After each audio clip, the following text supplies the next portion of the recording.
and leadership. Yeah, no problem. Yes.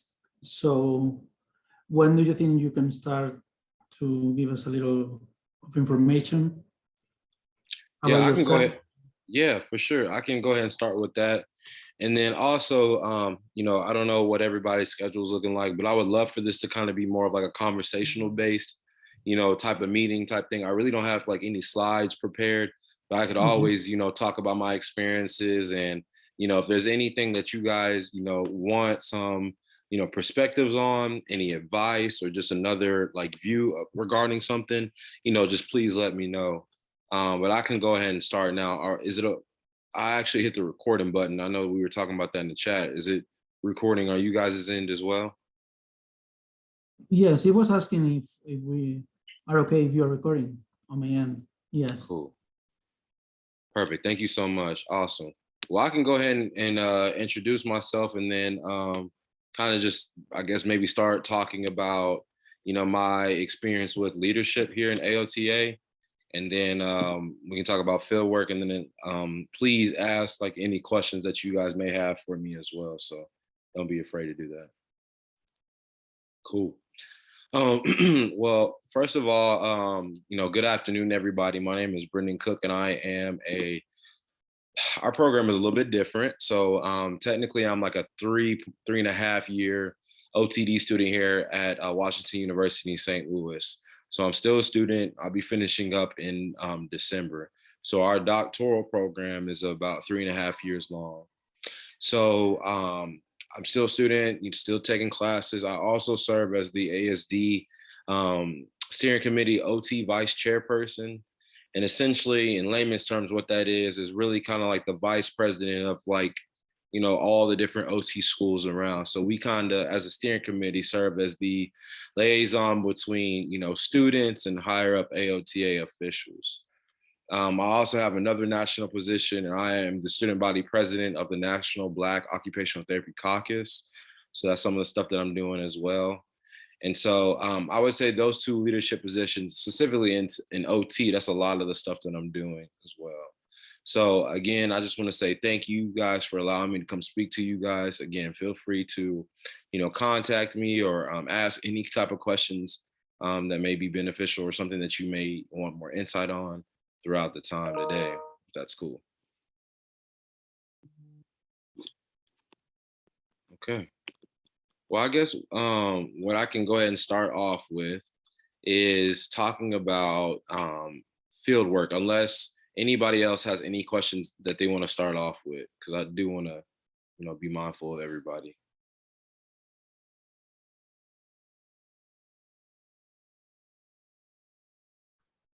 I have a question about leadership. Okay. So in the case that students from different colleges are interested in doing field work, leadership with AOTA, how they can, should they go to the website and apply for volunteer just sending an email, or should they have contacts? What can we do to be a volunteer within the organization? Yeah, that's a great question. The first question if you don't mind me asking you guys, do you guys have ASD representatives at you guys' school through you guys like student association program? Do you guys have that through your guys' school? We don't have from AOTA. We have from NYSOTA, delegate student. I'm the delegate student right now. Okay, perfect. So that's a good question. So what I would recommend doing is, first of all, getting into contact with you, because similar with your position through your student association, you're kind of the liaison between, your specific school and AOTA officials. So with that, I would recommend talking to you first and seeing if there's any updates. The second thing that I would do is try, like you mentioned before, is look on the website and find if there's any, leadership opportunities that, are stick out to you. I will go ahead and say this. We as the steering committee have, I believe, 4 positions that are open and are going through an election process right now. Nominations for those, the deadline, I believe, is next Wednesday. So if you are interested in any of those positions and working at the national level, feel free to contact me, because I think that'd be awesome for you guys to take advantage of. But I would say contact the ASD reps at the school. So just like you, I would, look on the website and see if there's anybody or anything that you're interested in. And the third thing that I would do is kind of reach out to individuals like myself. I'll go ahead and put my, email and chat and also my phone number in the chat after this, just in case like you guys need it or need any assistance about literally anything. I'm here for you guys. So I would say those three things would be like the best way to kind of get involved more at the AOTA level.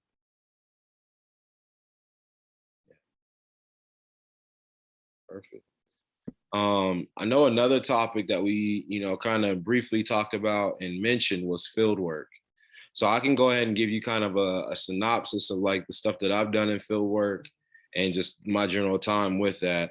The first level 1 that I had was at a prosthetic clinic, and that was the spring semester of my first year at WashU. My second field work, my second level 1, was at a developmental preschool in Arkansas, because that's where I'm from. And that was my fall semester of my second year. And then my first level 2 was at Encompass Health, which was in South Carolina, and that is an inpatient setting. And that happened not this past summer, but the summer before that. And then just a couple of months ago, this summer, my field work, my second level 2, was at a charter school here in St. Louis. So with my field works, I kind of did a little bit of everything, and I've seen a lot of different sites. I also will tell you that my lab project here at school is working more specifically with mental health, but also individuals experiencing homelessness. So that's like a very, very small niche of OT. But over the past, 3.5 years that I've been here at WashU, I've done a lot of, work, OT services to individuals experiencing homelessness, as well as just doing some work in the community. So I've pretty much done a little bit of everything. If you guys have any questions about, more specific on the fieldwork opportunities and like what I've done, please do not hesitate to type it in the chat. So how do you prepare for fieldwork? When you have the interview with the place, you look up in the website, what is that about? How do you prepare? That's a good question. The first thing that I want to acknowledge is that, for me, at least, I never really had to do an interview for my fieldwork sites. I know it's a little bit different depending on the setting, but I know for sure I didn't do any interviews for my site. So unfortunately, I really don't have the best advice in terms of preparing for the interview. But in terms of preparing for the fieldwork opportunity, the number one thing that I did, similar to what you were saying, was look up the site that I'm going to. Look at some of their mission statements, their values, and their their goals, and find ways to look at your strengths to see if they match that mission statement. That's number one.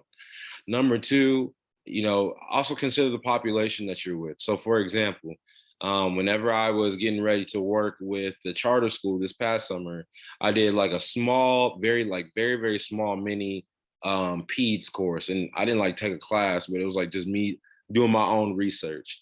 I look at different milestones, different classroom modifications. I looked at, some of the different diagnoses that are in this population, but also more specifically with the school that I was working with, how is the environment and where, some of these students come from impacting their occupational performance in school. So again, just to kind of answer your question, I would say, number one, look at the website and see what some of the goals, the mission statements were, etc. Number two, consider how these, environmental constructs impact, these students, or I guess whatever the population that you're working with, how that might impact them as well. So that's kind of what I did preparing for fieldwork.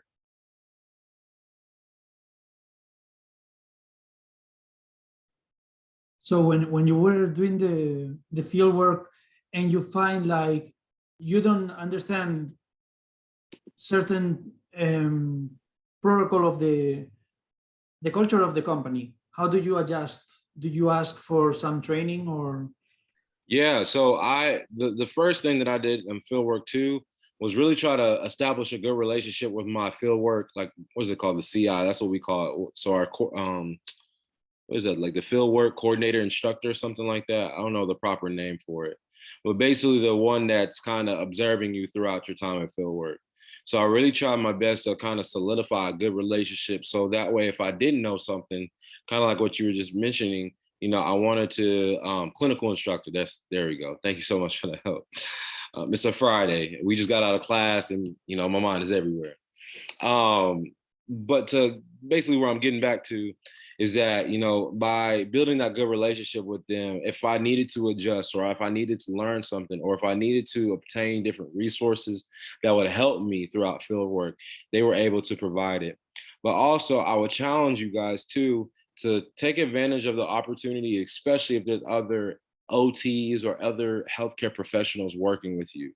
Me personally, I take my learning experiences and just essentially be a sponge and soak everything up. Although I am in the process of becoming an OT, I want to, have a conversation with the speech pathologist. I want to talk to PT. I want to talk to the MDs because essentially there are so many different things and so many different perspectives that they may have that I don't, that can not only like help me become the best person that I can be, but also mold me into the best OT that I can be as well. So that's kind of like my biggest thing with doing that. I see that there are two students with raising the hand. Yeah. So Hannah, can you ask your question? Thank you. Hi, so you mentioned that you work with the homeless. So like, did you just prepare them for them to like find a job, or like, was it some other like area that you worked with the client? Yeah, that's a great question. Very, very great question. So with me and my time with working with individuals experiencing homelessness, I've done a little bit of everything. We did have some stuff where, we worked directly with the client, and working with them to obtain a job. So what did that look like? So number one, let's say I have a client, we're working side by side and I ask them, what type of job you want to get? They say they want to, work at this place. I'm like, okay, cool. Well, what are some of the requirements that you need to work there? And so through these probing questions and through us just sitting there, what I'm evaluating as the OT is the problem solving, right? With me talking to them, are they able to problem solve? There's so many different things that you can look at as well. So another thing that I looked at was we were at a computer. Do you have, a level of awareness with how to work a computer, your fine motor skills, your vision? There's so many different things that me as the OT kind of evaluated throughout my time. But we did work with, individuals, wanting to get a job. We also did a lot of medication management, especially with those who were prescribed medicine. We also did a lot of mindfulness techniques because when we talk about individuals experiencing homelessness, this type of population, right, and more marginalized populations like, people who are homeless and even like refugees, these are individuals who are vulnerable every single day, vulnerable to like natural disasters, and the list can go on and on and on. And then not to preach to y'all, but also these marginalized populations, they are in the midst of so many social constructs that are going against them, right? And so where am I getting to with this? As the OT, it's important for me to know all these things. Number one, so we can, collaborate together. So for example, like and even educating them, like if they may not know something about it, but, basically what I'm getting to is we did, jobs, we did, medication management. We even did some menstrual hygiene. We did a little bit of everything. So it was a good time just to kind of see OT in a very different area. Thank you. Yeah, no problem. Hopefully that answers the question. I think Yeah, I did. Cool. Thanks. I know we had another question or another hand up. I forgot who it was though. Shanique, I think she has a question. It was me. It was Shanique. You sort of answered it already. My first level 2 placement is in a mental health setting. So I Okay. was just going to ask you if you could have expanded on the role of OT in mental health, since we tend to hear more about OT in, in outpatient, in inpatient settings, and we don't really hear that much about occupational therapists working, in that mental health setting. Well, you sit here preaching to me, and I appreciate that because, you know, between me and you guys, like that's something that I'm writing in this paper, right? The problem and the challenge that I'm trying to, you know, put on everybody is for us as OTs and us as a profession to consider our talents, our resources, and our expertise in these non-traditional areas. So when we talk about OT, we love to talk about inpatient. We love to talk about pediatrics sometimes. We love to talk about SNFs. But what about more of these community-based areas, like individuals experiencing homelessness, refugees, and, you know, there's other areas in that, you know, scheme of things. But to answer your question, what is our role? The biggest thing that, you know, I want to continue to, I guess, reiterate is that our role, I guess how we exemplify our role is what changes, but our focus doesn't. We as OTs will continue to keep looking at things from an occupational base because that's the foundation of our profession. Because and the reason why I'm saying that is because a lot of people have like some confusion between OT and social work when we're talking about community-based settings. But what makes us different is we're focusing more on this occupational area. So for example, you know, I was just talking about working with clients about people with individuals experiencing homelessness. I was working with a client one time, and you know, he told me that he hadn't taken his medicine in 16 years, right? And so as the OT, you know, my biggest thing and what kind of alerted me, I asked him, I was like, why didn't you take it?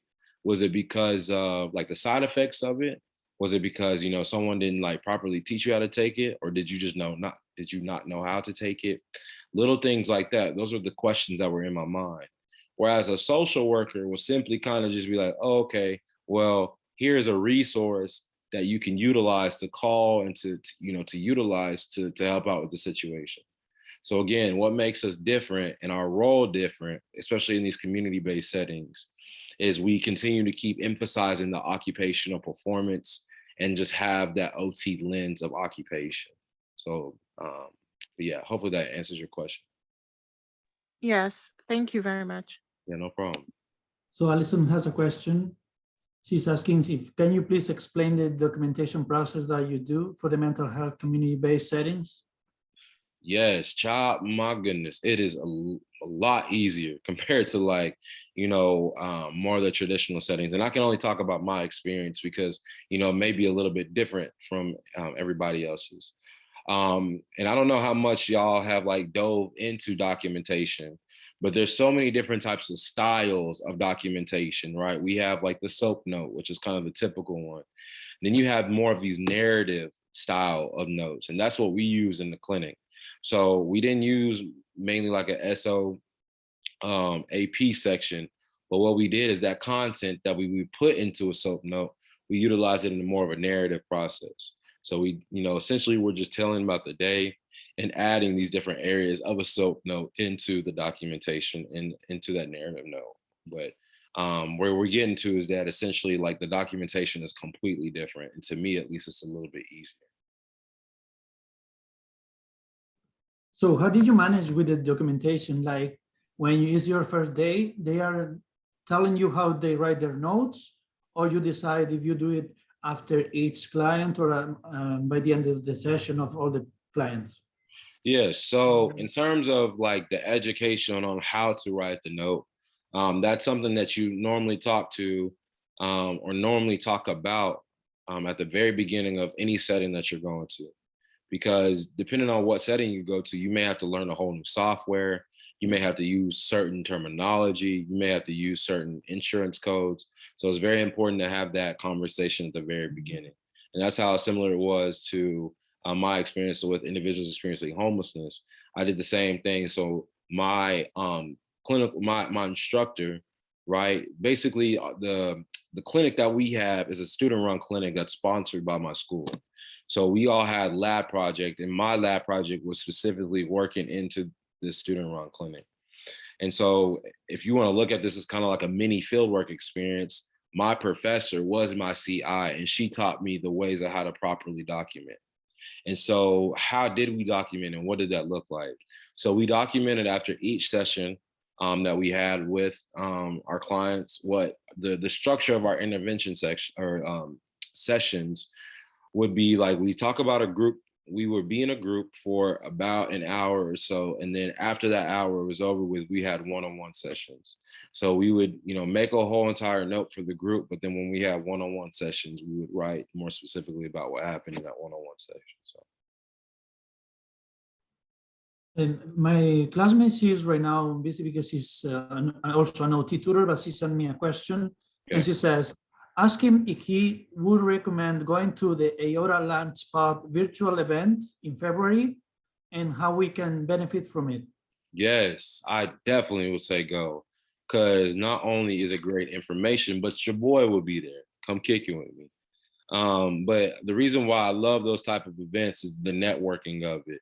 It's very important, especially as students, to network, right? Whether it be, networking about and learning about different niches in like OT, right? So for example, I had no idea about OT and homelessness until I got to school, right? And so you'll hear and see other OTs doing some great things. I've talked to OTs who work in more of incarceration settings, OTs that talk with refugees, OTs that specifically make gaming devices like, Xbox controller, PlayStation, OTs that work more specifically with sports. And so there's so many different things that you as an OT could do. It's just very important to find the correct resources and the correct people that you could utilize. And I think that type of event, you can meet new people. And so that's why I love it. And even the position that I have, I truly enjoy it because I get to spend time with individuals like yourself. I get to learn more about, you guys, learn more about what you guys are doing in school and vice versa. You guys may be taking some insight and hopefully, fingers crossed, y'all are learning a little bit about some of the things that I'm doing too. So did you choose with your fieldwork coordinator, your places, or you were assigned to those places? We got to choose where we wanted to go. Oh, if you choose one place, they assign you to that place? Yep. It's kind of rare where you don't get into the site that you want to select. Now, the only time where it's kind of rare is if we decide that we want to find and be at a site here in St. Louis, because that's where I'm at, St. Louis, Missouri. And the reason why it's kind of rare is because we have a lot of OT programs in St. Louis. I think we have like 3 or 4. So it's a little bit hard sometimes, but at the end of the day, we did get to select where we wanted to go.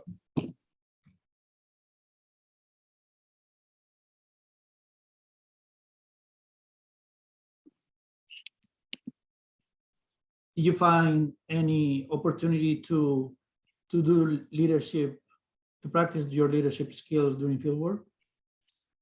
Yeah, I think, and that's another reason why I love this position and just love this opportunity, is because a lot of the experiences and kind of like what you were alluding to, some of the skills that I'm developing and learning more about, and even my strengths, I'm translating that into, the OT sessions. So for example, me having the comfortability to talk to, individuals like yourself, new people, that makes me even more comfortable talking to a client that I'm about to see for the first time. Also, when I'm taking consideration of like different intervention plans, right? I can have like a good knowledge of some things and like some things that I can do in interventions based upon who I'm networking with. So for example, I've talked to, when I was preparing for my first level 2, I was talking to some of my, peers that I've met over like virtual platforms such as this. What are some ways that I could, or what are some interventions that I could utilize for a stroke patient in an inpatient setting?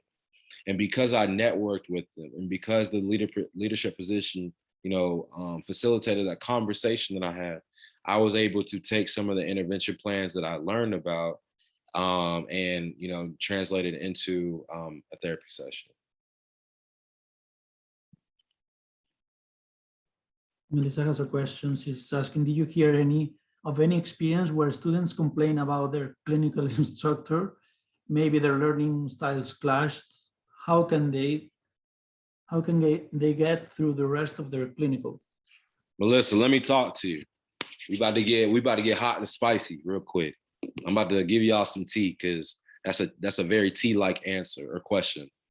So let me be real with you. So like on my first level 1, I really did not like my clinical instructor.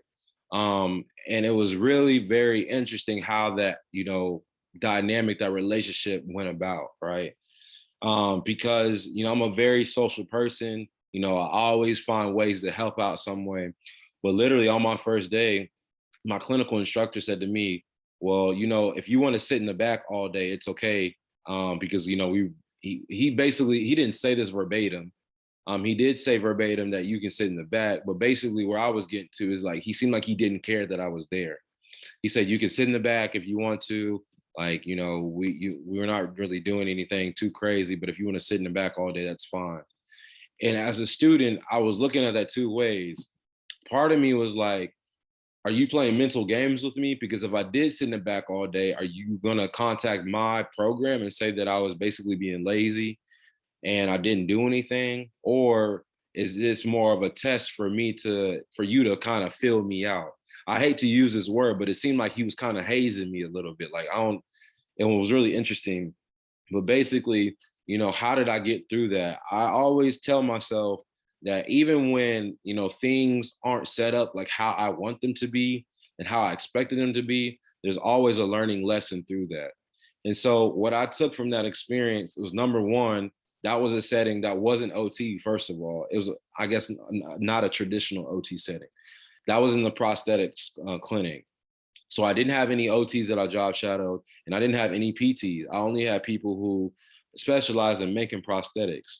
And so where I'm getting to is that I learned the general process of how to make a prosthetic, what the process is like for the delivery of the prosthetic. So like, let's say someone had a, amputated knee, and the delivery of that, and like, what does that process look like when they first get it? And how does it fit? How do you teach them to walk, et cetera, et cetera? So basically where I'm getting to is that, it is possible for you and your clinical instructor to not see eye to eye. But what I'm challenging you all to do is, find ways just to soak everything up and make it a learning experience. But what I also will say is that I don't want to put you guys in situations where you feel like you have to like stay, and there's some different concerns that end up coming up. So like, I know a lot of my classmates really did not see eye to eye with their clinical instructor, and that's when you saw a lot of anxiety come in. You saw a lot of depression, and it was hard on them mentally. And because it was hard on them mentally, their performance and field work wasn't the best. So again, I say all that to say, if you can handle it and just take everything up as a learning experience, I would recommend you do that. But if your CI continues to keep pushing buttons and getting out the boundaries and just being straight up rude, talk to your clinical coordinator about that, and then, find the best, alternative for that. So right now you are in the third year, right? Mhm. This is your first or your second semester? This is so it's kind of weird. So I finished my third year. And so now I have this last semester left. So I'm going to be done in December. Oh, so and when did you do your field work? So I did my field works. I had one this past summer. That was my second level 2. The summer before that, so the summer of 2020, I had my first level 2 field work. And then my level 1s were incorporated in my semesters in school. So I finished up all my field works. Shanika has a question. Was it hard to transition from one site to another? So like if your first site was inpatient and then your second site is mental health, because I think when we go out on field work, the difference between those two sites is probably maybe a week or two. So is it hard to transition from one site to another, especially when the type of patients or clients that you're dealing with have different type of diagnoses? Yeah, that's actually a great question. Again, it's going to be different for everybody else, but for me, it wasn't that hard of a transition. And I think that's a testament to my school really providing like a good foundation, and for me to feel comfortable going out to these different settings. But what I will say is that, the only thing that will be changing, obviously the diagnosis and even the population that you're working with, which is huge, right? But your therapeutic style, how you communicate with your client, and how you intentionally, emphasize the client centeredness of your therapy sessions, that's not going to change. And that shouldn't change regardless of whoever you're talking to. But, what will have to happen is, you may have to do some research on your end about the site, about some of the diagnoses that they see. And then from there, you can start brainstorming on different intervention plans. And our list is really not exhaustive. There are other types. So hopefully just that helps. These few that I think are most applicable to the kinds of research that we're going to study here. So yeah. Nancy, I think you are unmuted. The subjects and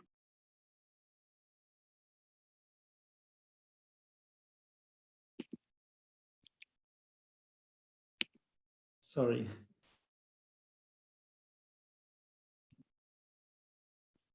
During fieldwork, did you feel like after a couple of weeks, this is too much, or it's a lot of work, I'm not getting paid, I'm so tired? Yeah, that's a great question. Let me put it like this. And again, I'm only speaking about my experience. You will have them days where it's just like, dang, I don't feel like getting up. I'm not getting paid. That was my biggest thing, especially last summer when I was in the inpatient setting, because I worked with so many different diagnoses, so many different diseases, and COVID, right? I was working with a lot of COVID patients, and I was like, man, I'm doing a lot of work. My CI, my clinical instructor, trust me enough to do these interventions by myself, but I'm working one-on-one with a client who has COVID, and she's like outside of the room. I wouldn't say outside of the room, but she's like not close to where we're at because like she didn't want to get COVID, and I mean, it's a long story.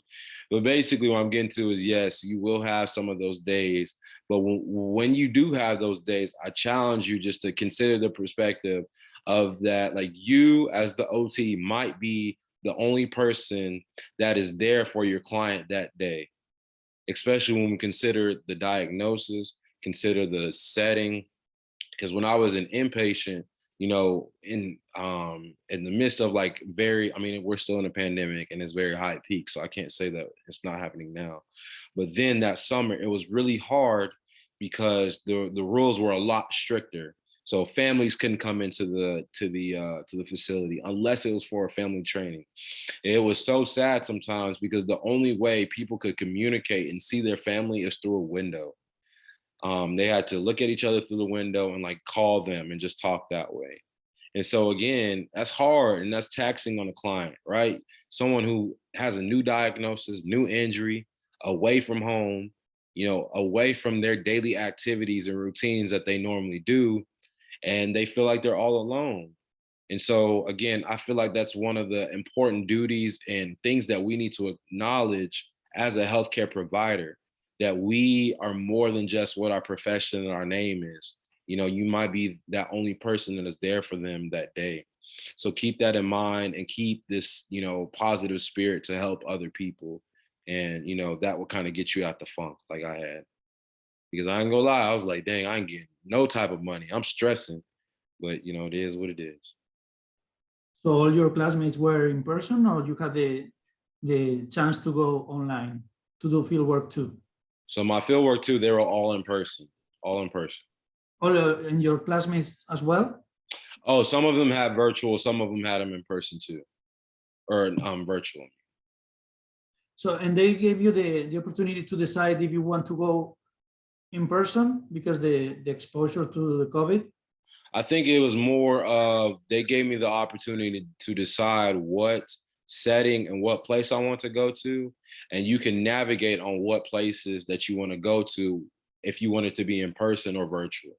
So all the sites, I'm really not good virtually. I get kind of lazy. And so I really wanted to practice getting in person. That's why I kind of wanted to do that. So your field coordinator, they have a lot of spots, like so easy to place everyone all the time, even with during COVID? Yeah, so what I will say is that we do have a lot of spots. We have over 500 fieldwork sites all over the country. What was hard though was like during, the beginning of COVID, it was very hard to get students into that site because of COVID. So we had to do a lot of like different modifications in our curriculum, but also in fieldwork because of that. So that means that you can choose fieldwork in another state and that is fine with your school.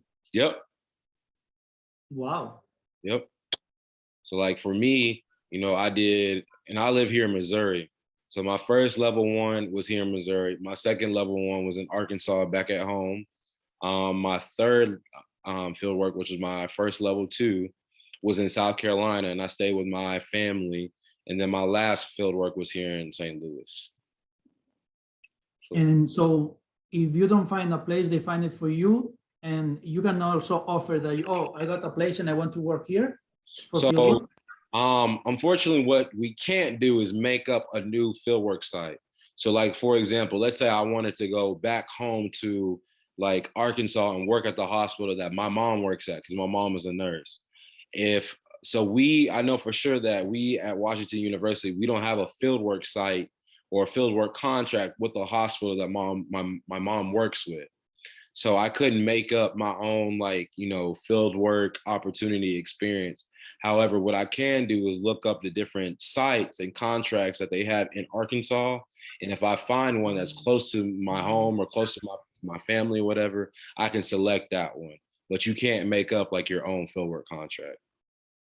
Sinik has a question. Yeah. I'm sorry, I'm not going to take up all the questions, but I was just thinking of something when you were speaking just now about, you might be the only person there for the patient. Have you ever had to explain why occupational therapy is important, like to another health discipline? Because we spend a lot of time just explaining what OT is. When people ask, well, what is that? Have you ever had to explain why occupational therapy is important to another health professional? Yes, you asking some great questions. Yes, indeed. To give you like some background real quick. So, you know how I was telling you guys that my lab project was more specifically working in a student-run clinic that provides OT services to individuals experiencing homelessness. This past spring and even last fall, my goal with my lab project was to bring MD students into our student-run clinic, and we do a lot of co-interventions that provide services to these individuals who are at the shelter. And so I won't get into logistics of that, but where I'm going with this is that because COVID happened, I had to switch my lab project up. And I actually taught an MD course about OT and about community-based work that we OTs do. So in that class, I did a lot of explaining about what OT is, how OT looks different from a traditional setting to a non-traditional setting, and also like emphasize and advocate for our profession.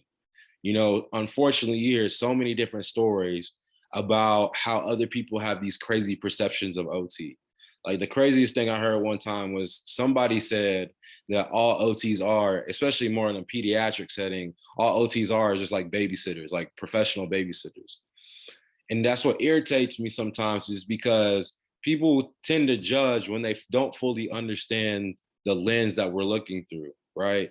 So I might be playing with the kid, right? And I might be cracking jokes, and you on the outside looking in are probably just seeing like, wow, Brennan's playing with the kid. But me, I'm looking at so many different things. I'm looking at the fine and gross motor. I'm looking at this child's attention span. I'm looking at the client's, psychosocial and like an emotional factor. Like, are they having fun? And so there's so many different areas and so many different layers of occupations that people don't really understand what's going on. But to answer your question, yes, I have, had to explain the importance of OT, what we do, but also justify why we're great at what we're doing too. So. Thank you. Yeah, no problem. So why do you think that we have always to explain over and over, even to our family and friends, what OT is? Do you think it's a problem with the OT, the occupation work? Yeah, that's a good question. And there's so many different ways that you can look at it. I think to answer the first part about it, like, why do we kind of have to keep doing this? Is because people just don't know. And people are so conditioned to the word occupation that they think like we're workers, like we are doing like work rehabilitation.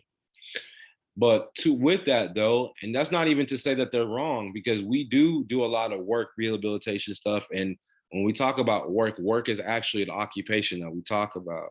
But I think to go back to your question, the reason for that is because people simply just don't know.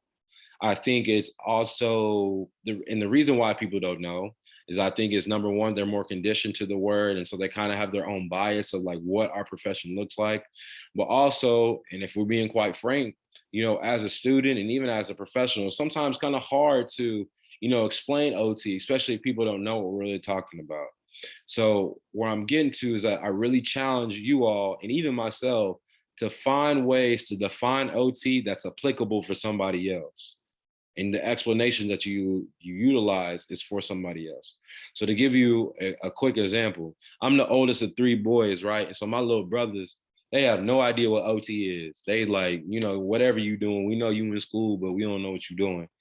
But the way I explain OT is like, they really like sports, right? So if I said, like my brother's favorite player is Kyrie Irving.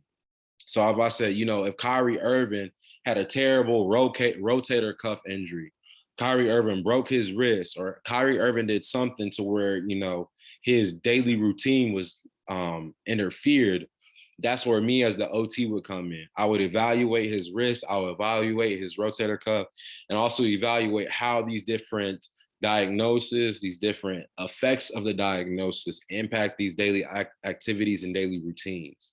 So even with that example, even though I utilize layman terms and like non-jargon words, what made that example more special and what people will remember is how I correlated that to something that they find meaningfulness in, right? So my brother loves sports, he loves Kyrie. And so when I'm explaining OT, I kind of lean on something that they truly like to do and enjoy doing. What if they say, oh yeah, but that is what PTs does? That's a great question. I love it, right? What I would say is that, what's really interesting, we as OTs and PTs, we do a lot of different things, or we do a lot of the same things. But what makes us different is the lens that we're utilizing to see these things. So for example, and this is a really good example with the inpatient setting. A lot of the interventions that we, meaning the OTs and the PTs did, we did a lot of the same thing. So let's say I'm working with someone who had a hip replacement. One thing that's for sure and for certain is me as the OT and the PT, we're gonna find ways to get you up moving and make sure that you're following the precautions. But what may be a little bit different is PT is gonna find ways to get you up and utilize that as an exercise. So you may do a lot of sit to stand transfers. You may do a couple steps, a couple walks. Whereas me as the OT, I'm gonna see you do sit to stand transfers, but I'm gonna add an occupation to it. So I'm gonna see you do a sit to stand transfer when you're pulling your pants up. I'm gonna see a sit to stand or a sit to stand transfer whenever you're reaching for something that's high above and you need to put something in your closet. I want to see a sit to stand transfer whenever you're brushing your teeth at the sink, because that's how you normally do it at home. So whenever I explain it, again, I say that we do a lot of the similar things. It's just the lens that we're looking at it is completely different. And me as the OT, I'm finding the daily activities that you do every day and the things that you find meaningfulness in and value in. And I'm incorporating that into our therapy sessions as well. Getting back to field work, now that you had experience and you were out there during COVID and with doing the soap notes, treatment plans and these things, yeah, how different do you see yourself now that you are back to just studying in class? Man, you asking me all these great questions. Oh my goodness. I ain't gonna lie to y'all. When I first got back to school, especially after this last field work, I'm like, what am I doing? I could be practicing, I could be making money. But I guess again, what I try to do is really take advantage of the opportunities that I have, because unfortunately, we're living in a world today that like a lot of people may not have the same opportunity like me. A lot of people may have not been able to get into OT school and they really wanted to get into OT school. And so, yes, again, basically what I'm getting to is like every day for me is not going to be perfect. There's going to definitely be some days where I'm like, dang, I'm tired and I don't want to do anything. But what I continue to keep, emphasizing to myself is that every day I'm finding ways to build this huge puzzle piece that makes me the great OT and great person that I can be.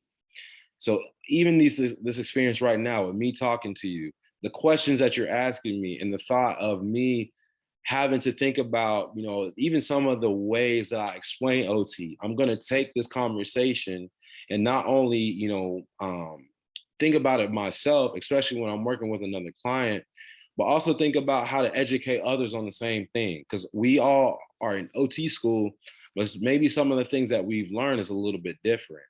So again, where I'm getting to is that initially when I first started school this semester, I was like, I do not want to do this. I'm ready to be done, etc. But I've had a great semester, and I've actually taught some classes this semester, similar to what I did last spring.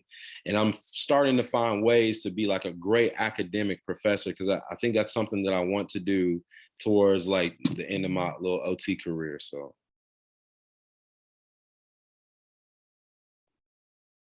Yeah, that's a great question. Thanks. Are you planning to go for a doctorate, PhD, or any certification? Yes, so I will be finishing up with my clinical doctorate in OT in December. But in the meantime, I'm also taking a class trying to get certified in personal training. And so what I hope to do with that is find ways to merge this gap, whether that be me developing home exercise programs for some of the clients that I may be working with, or me just training people on the side, like different athletes or something like that. So by the end of this year, and even at the beginning of next year, I hope to have a clinical doctorate in OT, a certification in personal training. And then in the future, especially when I talk about academia, I was thinking about getting my master's in either psychology or African American studies, just something a little bit different. Again, I really don't know, because at the end of the day, what I do know is I want to work and make some good money. But I do have those goals that I want to achieve too. What do you think if someone tells you, oh, I understand.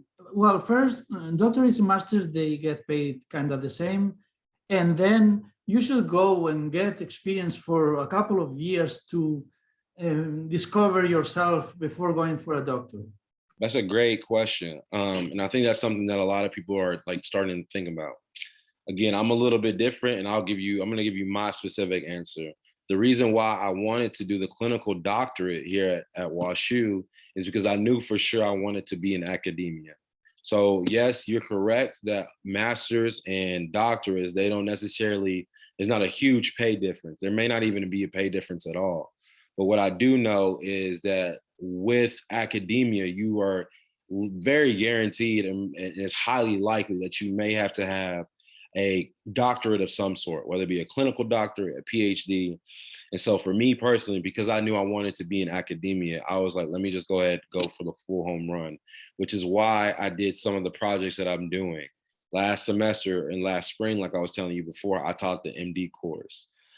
This semester, I'm teaching our first year OT students a course in their curriculum. So I'm finding different ways to teach. And then I also have another lecture next week at the University of Arkansas talking about individuals experiencing homelessness and mental health and stuff like that. So that's why I decided to do the OTD.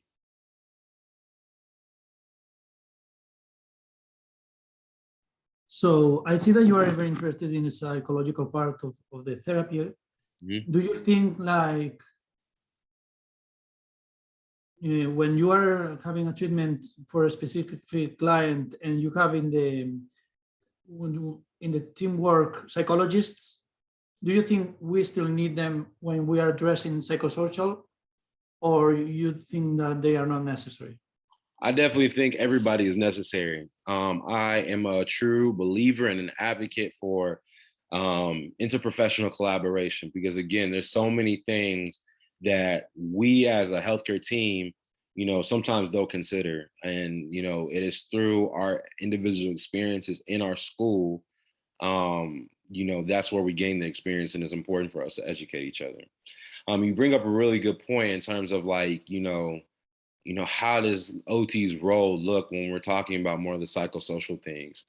Again, it could be a collaborative effort. So the psychologist or the psychiatrist, they could give me a more of a review of how this client is doing in terms of their medication, their psychosocial feelings, and some of the things that they tell them. But where I come in as the OT is how is this information that you're telling me about impact the occupations that this individual is needing to do or wanting to do. So from a psychosocial standpoint, let's talk about someone who has, very high rates of like anxiety and depression, and they may be, provided like medication for that by the psychiatrist.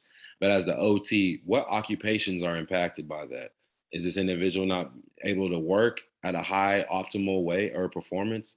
Is this person in school and their academic performance is decreasing? So I'm trying to find ways to correlate occupations to all the problems that's going on, because I think that's where healthcare comes in, right? We all see somewhat of the same problems, but again, it's the lens that we're looking at it and how through our lens, we're seeing another domino effect.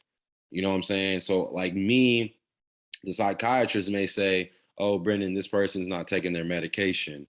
And they may have the psychiatrist may have their judgments on this person. I would talk to the psychiatrist and say, well, why isn't this person taking the medication? Do they know how to do it? Is it because of the side effects? And that's where I would start kind of thinking, okay, maybe we should do some medication management and find where the problem is. And by us doing that task, we can educate the other healthcare members and find an efficient plan for our client. So. Do you think we should have more field work, less field work, or earlier, or at the end of the 3 years and a half?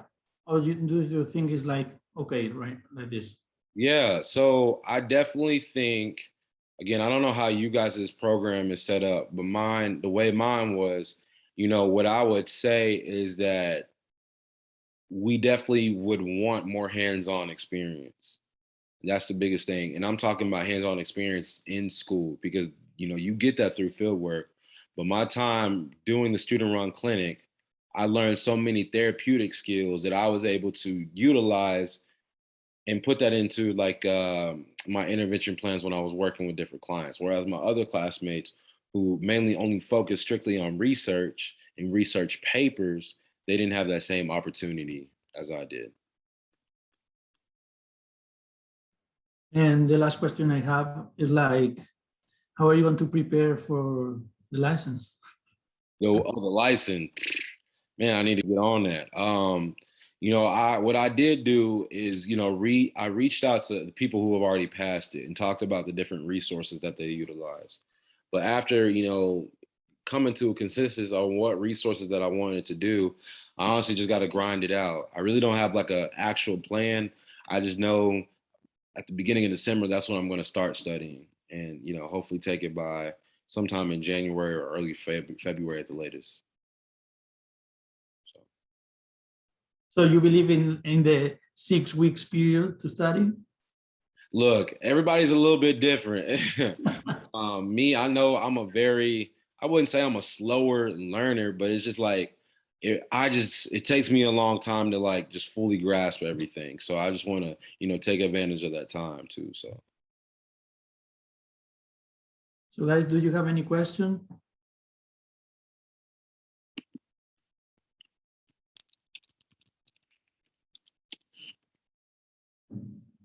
Ooh. So thank you so much for your time, for your information. And if you want, you can put your email there if they will have questions or something to contact you. Yep.